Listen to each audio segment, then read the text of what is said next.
Hello बच्चों, नमस्कार। कैसे हैं आप सभी? आशा करता हूं कि आप लोग बहुत ही अच्छे होंगे और अपने पढ़ाई में लगे होंगे। तो बच्चों, आज हम लोग जो देखने वाले हैं वो है क्लास 10 का सब्जेक्ट जो है देखेंगे। आज हम लोग संस्कृत सब्जेक्ट देखने वाले हैं और संस्कृत का चैप्टर नंबर 2 को देखेंगे, जिसका नाम है पाटलिपुत्र वैभवम। जिसका नाम हो गया पाटलिपुत्र वैभवम। और आज हम लोग इस पाठ से संबंधित जितने भी ऑब्जेक्टिव प्रश्न बन सकते हैं उन सभी ऑब्जेक्टिव प्रश्न को देखने वाले हैं। ठीक है, इसलिए क्लास के अंत तक बने रहिएगा और सभी प्रश्न को ध्यान से समझ करके पढ़िएगा और याद कर लीजिएगा। ठीक है, क्योंकि सारे के सारे प्रश्न जो है आप लोग के एग्जाम के लिए बहुत ही महत्वपूर्ण होने वाले हैं। ठीक है, चलिए बिना देर किए हुए क्लास को शुरू कर देते हैं। तो देखिए, आज का पहला नंबर प्रश्न हम लोग का क्या रहा और इसका आंसर देखिए क्या होगा। ठीक है, पहला प्रश्न को पहले पढ़िए। बोला गया है पाटलिपुत्र वैभवम पाठ में किस शहर का वर्णन है। पाटलिपुत्र पाठ में किस यानी पाटलिपुत्र वैभवम जो पाठ है, इस पाठ में किस शहर का वर्णन है? तो किसका वर्णन है? पटना का वर्णन है। ठीक है, पटना का। सही जवाब ऑप्शन नंबर सी हो जाएगा इनका। ठीक है, चलिए अगला प्रश्न को देख लीजिएगा। 2 नंबर प्रश्न बोला गया पटना का इतिहास कितना पुराना है। पटना का इतिहास कितना वर्ष पुराना है? तो आप सभी लोग को पता होगा कि पटना का इतिहास जो है वो कितना वर्ष पुराना है? 2500 वर्ष पुराना है। ठीक है, ध्यान से समझ करके और याद करते जाइएगा हर एक चीज को। ठीक है, ऑप्शन नंबर बी बिल्कुल सही हो जाएगा।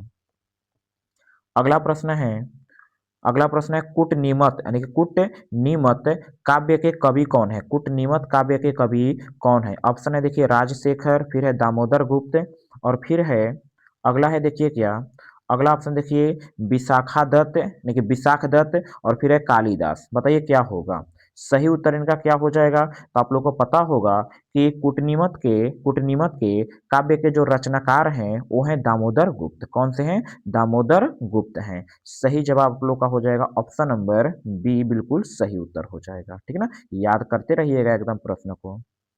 अगला प्रश्न बोला गया है देखिए क्या, 4 नंबर प्रश्न देखिए।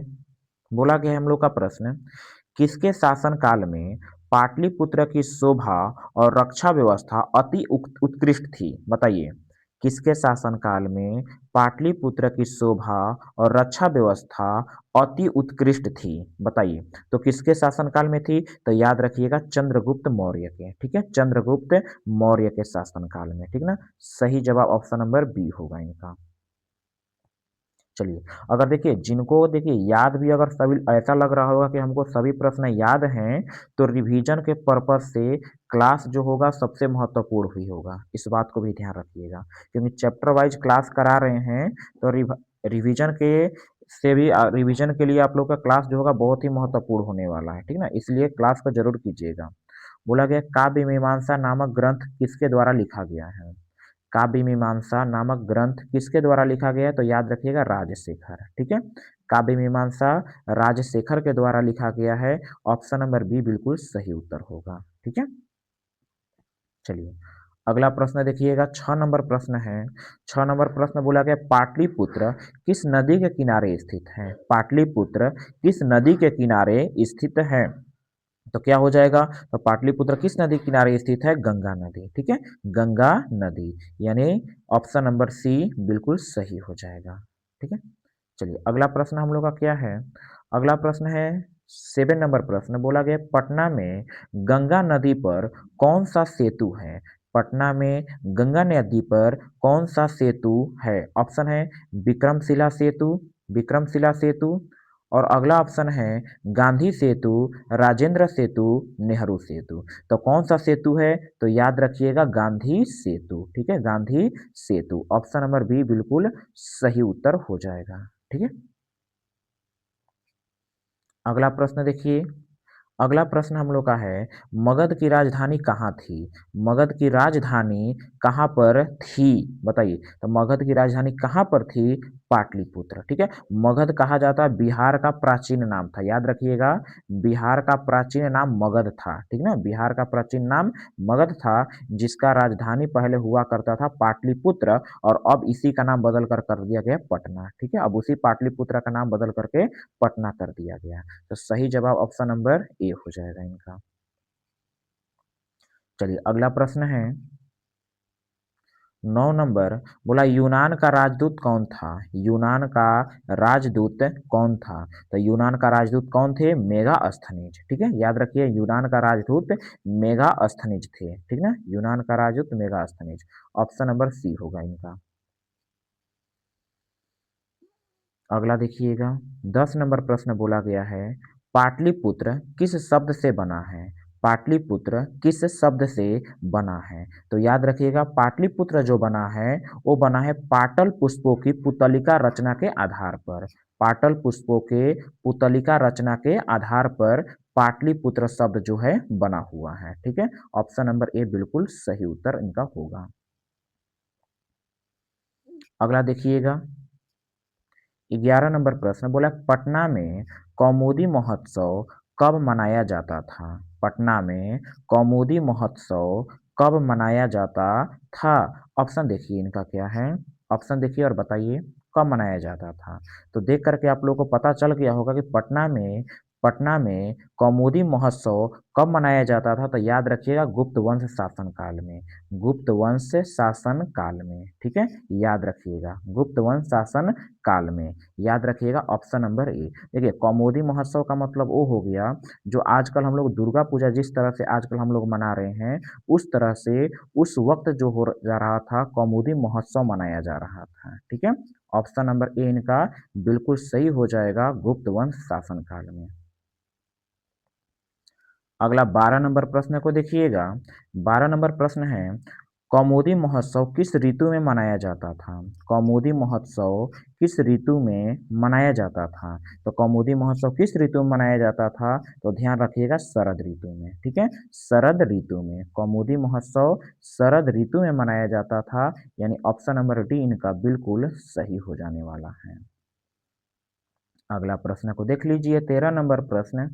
13 नंबर प्रश्न है, देखिए अगर कोई भी प्रश्न में अगर आप लोग को डाउट लगे तो कमेंट जरूर कर दीजिएगा। ठीक है, ये काम जरूर कीजिएगा। बोला गया है पटना नगर की पालिका देवी कौन है? पटना नगर की पालिका देवी कौन है बताइए। तो पटना नगर की पालिका देवी कौन है? तो याद रखिएगा पटन देवी। ठीक है, पटना नगर की पालिका देवी है Patan Devi. Option number C होगा इनका। अगला प्रश्न है देखिए, अगला प्रश्न है बोला गया पाटलिपुत्र का नामांतर क्या है? पाटलिपुत्र का नामांतर क्या है? तो ध्यान रखिएगा पाटलिपुत्र का नामांतर का मतलब हो गया अन्य नाम। ठीक है, अन्य नाम। तो पाटलिपुत्र को अन्य नाम के रूप में जाना जाता है। इनको कहा जाता है कुसुमपुर या पुष्पपुर कहा जाता है। ठीक है, ये पुराण और ग्रंथ के अनुसार ये जो नाम आता है अगर ये भी पूछ सकता है कि पाटलिपुत्र का कुसुमपुर और पुष्पपुर नाम जो है कहाँ से पड़ा है। तो याद रखिए ये तो हो गया कि चारों तरफ क्या हो रहा था कि पाटल पुष्पों का खेती होता था, इस वजह से कुसुमपुर या पुष्पपुर कहा जाता है। लेकिन अगर बोला जाए कि पुष्पपुर या कुसुमपुर नाम कहाँ से निकला है तो याद रखिएगा पुराण या ग्रंथ से। ठीक है, पुराण या फिर ग्रंथों से है ये नाम आया हुआ है। ठीक ना, तो याद रखिएगा पाटलिपुत्र का अन्य नाम आते हैं कुसुमपुर या पुष्पपुर होता है। ऑप्शन नंबर डी इनका बिल्कुल सही उत्तर हो जाने वाला है। अगला प्रश्न को देखिएगा 15 नंबर प्रश्न हम लोग का बोला गया है क्या किसके समय में पाटलिपुत्र एक छोटा सा गांव पाटलीग्राम था? बताइए किसके समय में पाटलिपुत्र एक छोटा सा गांव पाटलीग्राम था? तो किसके समय में था? तो याद रखिएगा भगवान बुद्ध के समय में। ठीक है, भगवान बुद्ध के समय में जो पाटलिपुत्र जो था वो उस समय पाटलीग्राम के नाम से जाना जाता था। याद रखिएगा ऑप्शन नंबर ए भगवान बुद्ध के समय में। 16 नंबर प्रश्न हम लोग का है बोला गया है भगवान बुद्ध ने पटना के बारे में क्या कहा था? भगवान बुद्ध ने पटना के बारे में क्या कहा था? पहला ऑप्शन है यह नगर एक यानी कि यह नगर महानगर बनेगा। यह नगर महानगर बनेगा। और दूसरा है यह नगर आग बाढ़ और कलह से सदा भयभीत रहेगा। या फिर ए और बी दोनों या यह कभी विकसित नहीं होगा। तो क्या कहे थे? तो भगवान बुद्ध ने यह कहा था कि यह नगर एक दिन महानगर बनेगा, लेकिन यहाँ पर हमेशा आग, बाढ़ और कलह जैसी समस्या जो है हमेशा ही बनी रहेगी, ठीक है, हमेशा बना रहेगा ऐसे समस्या, ठीक है। तो ये क्या हो जाएगा, ऑप्शन नंबर ए और बी दोनों हो जाएगा, इसलिए सही उत्तर हो जाएगा आप लोग का ऑप्शन नंबर सी होगा, ठीक है। ऑप्शन नंबर सी बिल्कुल सही उत्तर हो जाने वाला है। चलिए 17 नंबर प्रश्न को देखिएगा। 17 नंबर आप लोग का प्रश्न दिया गया है, बोला गया गुरु गोविंद सिंह का जन्म स्थान कहाँ है।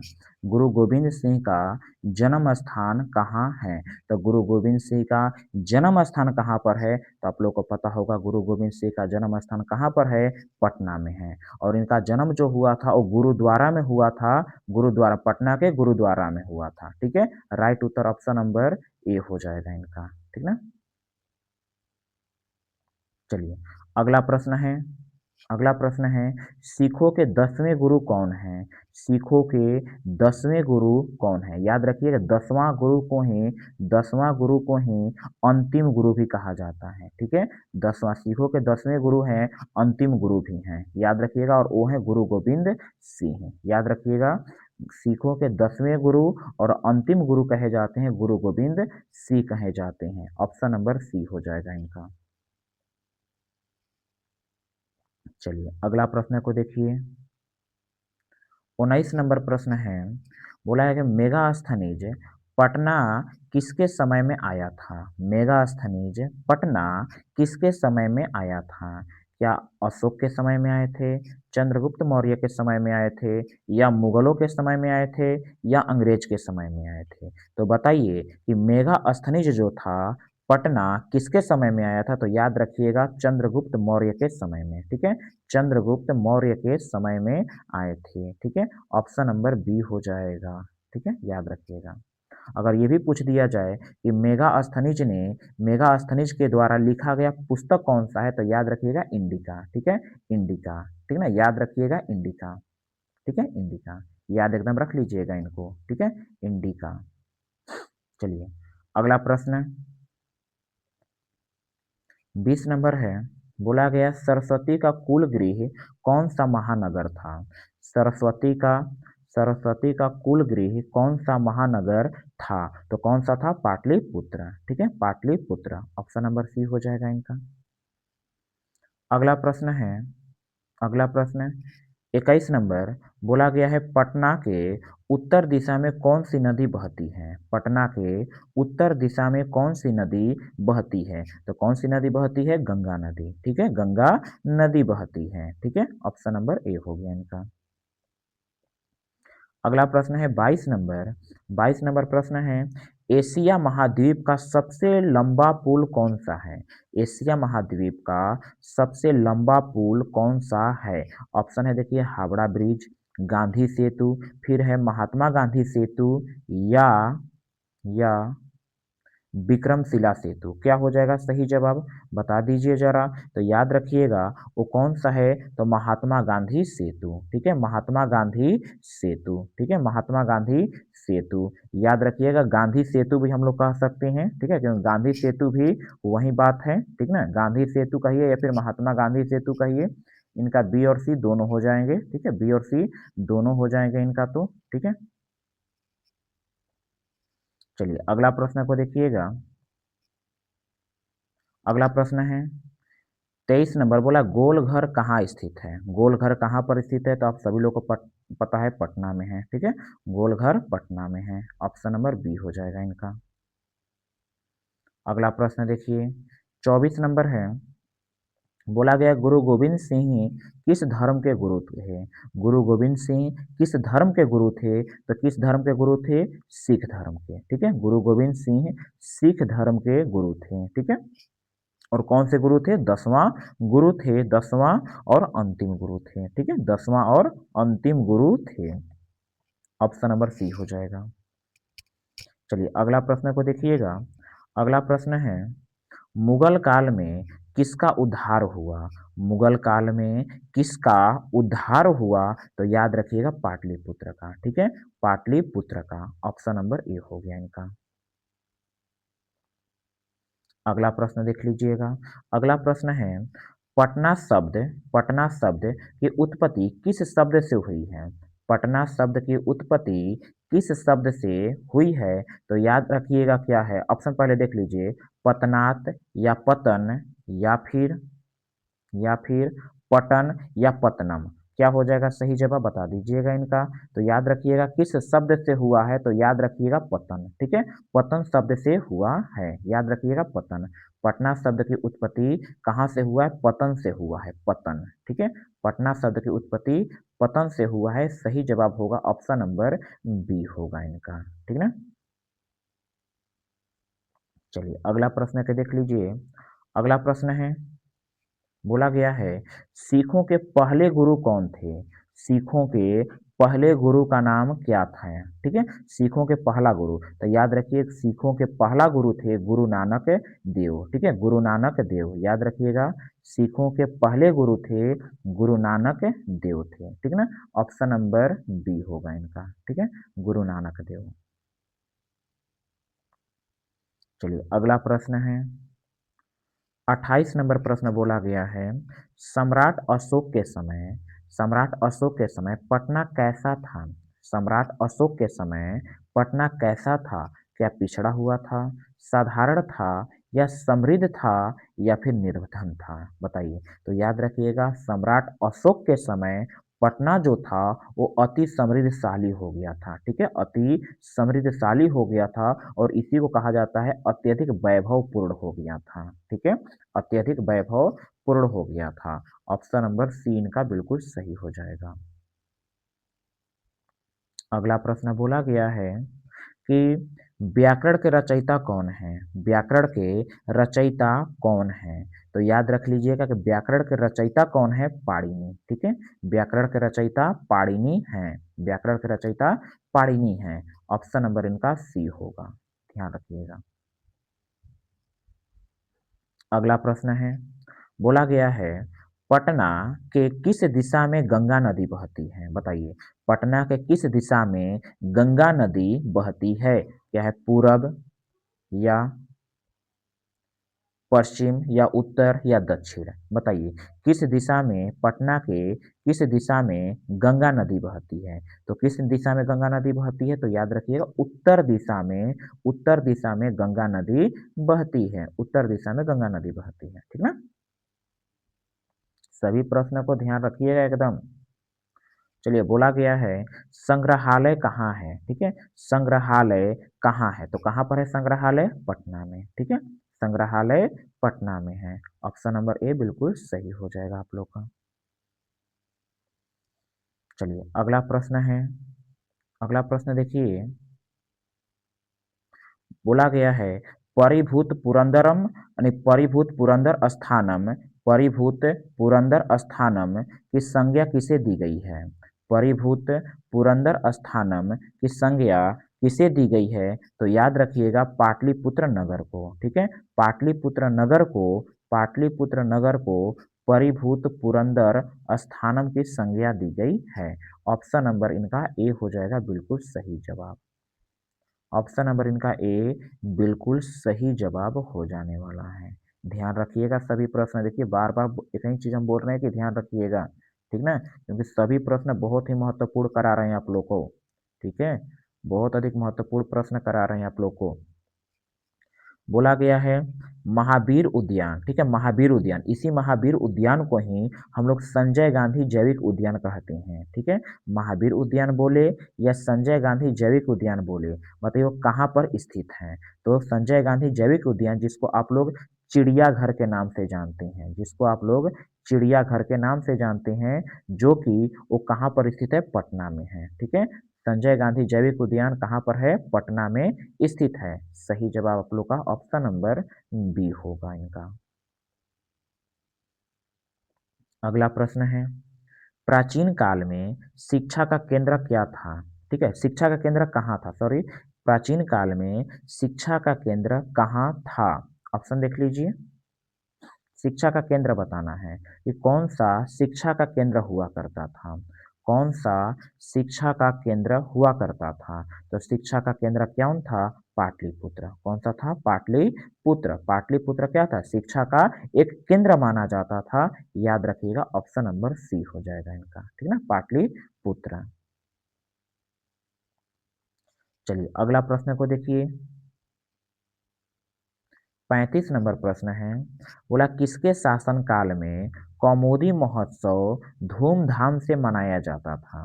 किसके शासनकाल में कौमुदी महोत्सव धूमधाम से मनाया जाता था? तो किसके शासनकाल में मनाया जाता था? याद रखिए, गुप्त वंश शासनकाल में, ठीक है।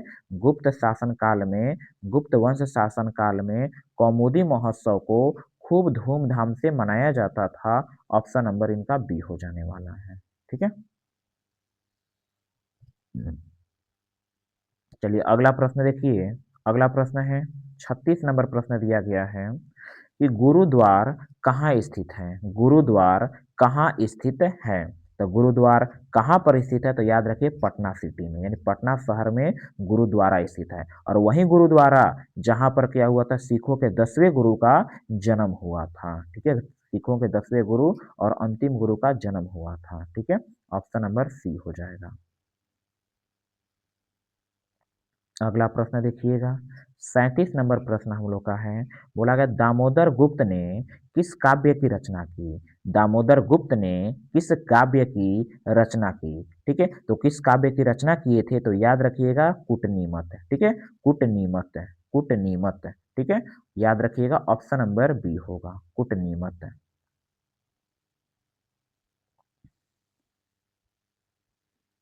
अगला प्रश्न देखिए। 38 नंबर प्रश्न है, बोला राजशेखर की रचना कौन सी है? राजशेखर की रचना कौन सी है?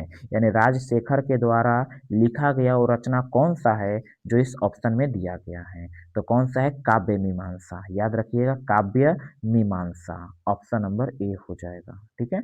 काव्य मीमांसा, ऑप्शन नंबर ए हुआ। चलिए अगला प्रश्न 39 नंबर है, बोला है मही शब्द का अर्थ क्या होता है? मही शब्द का अर्थ क्या होता है? तो याद रखिएगा, मही शब्द का अर्थ होता है पृथ्वी, ठीक है। मही शब्द का अर्थ क्या होता है? पृथ्वी होता है, यानी ऑप्शन नंबर बी होगा, ठीक है ना। मही शब्द का अर्थ क्या होता है? पृथ्वी होता है। याद रखिए एकदम कि मही शब्द का अर्थ पृथ्वी होता है, ठीक है। ऑप्शन नंबर बी हो जाएगा। आज का लास्ट प्रश्न, आज का लास्ट प्रश्न देखिए। 40 नंबर बोला गया है क्या? गांधी सेतु किस महादेश का दीर्घतम सेतु है? बताइए, गांधी सेतु किस महादेश का दीर्घतम यानी सबसे बड़ा सेतु है? तो याद रखिएगा, एशिया, ठीक है। एशिया महादेश का सबसे बड़ा सेतु है गांधी सेतु, ठीक है, जो कि पटना के गंगा नदी के ऊपर स्थित है। याद रखा कीजिएगा एकदम, ऑप्शन नंबर बी हो जाएगा, ठीक है। तो आज का क्लास हम लोग का इतना पर ही समाप्त हो गया, ठीक है। आज का क्लास इतना पर ही समाप्त हो गया। मिलते हैं कल अगले क्लास में अगला चैप्टर के साथ। तब तक के सभी लोग अपना क्या कीजिए, पढ़ाई कीजिए और आगे बढ़ते रहिए, ठीक है। मिलते हैं अगले क्लास में कल। ओके, क्लास को इतना पर ही बंद कर देते हैं। ओके, चलिए, ठीक है।